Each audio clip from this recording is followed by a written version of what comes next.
Today we're going to learn about manufacturing. Is there anything that you already know about manufacturing? Go ahead. You work with machines and build stuff, I guess. Okay, good. Anything else that you know about manufacturing? Brent? We actually went to Greenleaf a few months ago. You know, our goal in engineering is to meet expectations or exceed expectations. This is pretty state-of-the-art equipment here.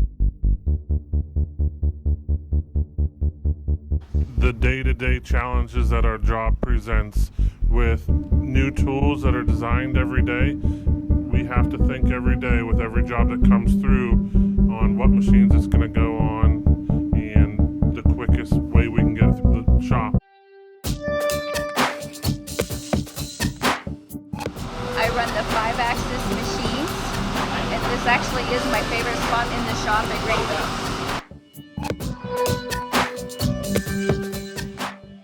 We use what we call a 4140 or 4150 alloy annealed steel.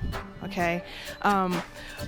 We have specific guidelines of what materials we can use to make our products. We also use tooling steel, which it can be an M2, which is a high-speed steel, A2, S7, D2, and O1 is the most popular. And those are more tooling steels that our components are made out of. We learned that the parts were built by machines, so we asked ourselves, how do these machines work? Every one of these little lines that it's doing is code, and it's a translation of numbers and X's and Y's to tell that particular end mill to run in that location. Wow, I never knew manufacturing was so cool.